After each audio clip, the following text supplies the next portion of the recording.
हिरण्याक्ष वध। नारद जी बोले, शंखचूड़ का वध सुनकर मुझे जिस प्रकार शिव चरित्र का ज्ञान हुआ, उससे मुझे उसी प्रकार तृप्ति नहीं होती है, जैसे कोई मनुष्य अमृत पीकर तृप्त नहीं होता। अतएव हे ब्राह्मण, उन महान शंकर जी के चरित्र और भक्तों के आश्रित उनकी सुखदायिनी लीला को आप मुझसे और कहिए। ब्रह्मा जी बोले, जलंधर का वध सुनकर सत्यवती के पुत्र व्यास जी भी ब्रह्मपुत्र मुनीश्वर से यही बात पूछने लगे। तब सत्यवती पुत्र व्यास जी से सनत कुमार जी कहने लगे, हे व्यास जी, अब मंगलदायक शंकर के सब चरित्र को सुनो, जिसमें अंधकासुर दैत्य ने शंकर जी के गान पत्ते पद को प्राप्त किया था। पहले तो उसने शंकर जी से बड़ा युद्ध किया, फिर सात्विक भाव से सदैव उनकी प्रार्थना की। यह सुन व्यास जी ने पूछा, हे भगवान, यह अंधक कौन था, किसके कुल में उत्पन्न हुआ था और किसका पुत्र था? वह सब चरित्र रहस्य पूर्वक मुझसे वर्णन कीजिए। वह अंधक तो बड़ा धन्य था जो गणेश्वर हुआ। ब्रह्मा जी बोले, व्यास जी के यह वचन सुनकर ब्रह्मापुत्र सनत कुमार जी महेश्वर का वह सब चरित्र सुख के पिता को सुनाते हुए कहने लगे। सनत कुमार जी बोले, एक समय देवताओं के चक्रवर्ती भक्तों पर कृपा करने वाले शंकर जी अपने गणों और पार्वती को साथ लेकर कैलाश से काशिका में विहार करने आए। काशिका को अपनी राजधानी बना भैरव नामक वीर को उसका रक्षक बनाकर पार्वती सहित मनुष्यों को सुखदायक लीला करने लगे। इसी प्रकार एक समय शंकर जी मंदराचल पर्वत पर भी जाकर जब पार्वती के साथ विहार कर रहे थे, तब उनके अनेक विहारों में जब पार्वती ने अपने कनक कमल से प्रभा वाले हाथों से शंकर के नेत्र बंद कर लिए, तो क्षण भर के लिए चारों ओर महान अंधकार छा गया और महेश्वर के शरीर का स्पर्श करने से पार्वती के दोनों हाथों से मद का जल निकलने लगा।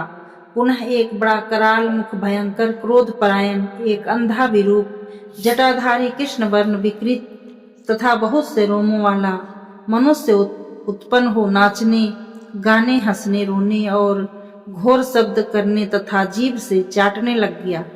उसके अद्भुत दर्शन से गौरी को बहुत आश्चर्य हुआ। शिव जी हंसने लगे। फिर उन्होंने कहा, यह जो तुमने आंख मीचने वाला कर्म किया, यह उसी का फल है, इससे डरती क्यों हो? पार्वती जी ने हंसकर नेत्र बंद कर लिए। फिर तो वह पुरुष पहले से भी घोर हो गया। तब उस भूत को देखकर गौरी ने महेश से पूछा, यह घोर पुरुष कौन है? किस लिए आपने इसे उत्पन्न किया है, अथवा किसी अन्य ने इसे उत्पन्न किया है?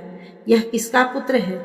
सत्य कहिए। सनत कुमार जी बोले, तब त्रिजगन जननी के यह वचन सुन सृष्टिकर्ता भगवान शंकर ने कुछ हंसते हुए उसका पुनः पूर्व परिचय देते हुए कहा कि हे आर्य, यह तुम्हारा वही पहले वाला पुत्र है जो तुम्हारे द्वारा मेरे नेत्रों को बंद करने पर मेरे माथे के पसीने से अभी कुछ क्षण पूर्व प्रकट हुआ है।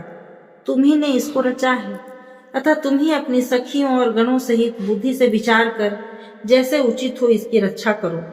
यह सुन पार्वती जी ने करुणा पूर्वक अपने उपायों से उसकी रक्षा का विधान किया।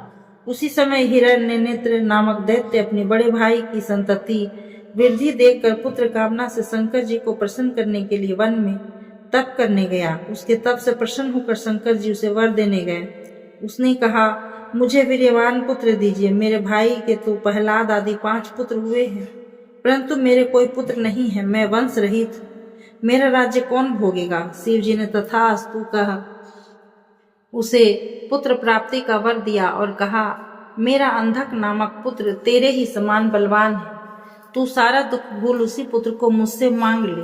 उस दैत्य ने शिव पार्वती की प्रदक्षिणा कर उस पुत्र को प्राप्त किया और शिव जी अंतर्ध्यान हो अपने स्थान पर आए। हिरण्यनेत्र उस पुत्र को साथ ले अपने घर चला गया। पश्चात उसने देवता, पृथ्वी तथा पाताल वासियों को जीतकर अपने देश में मिला लिया। फिर तो दैत्यों के राजा हिरण्याक्ष के आतंक से देवता व्याकुल हो गए। उन्होंने सर्वात्मक यज्ञ में कराल बाराह रूप धारण प्रधान विष्णु जी को आराधना कर उन्हें पाताल भेजा। उन्होंने वहां जाकर अपनी घोर दाढ़ों के प्रहार से निशाचरों की सेना को मथ कर सुदर्शन चक्र से हिरण्याक्ष का सिर काट उसके राज्य पर अंधक का अभिषेक किया।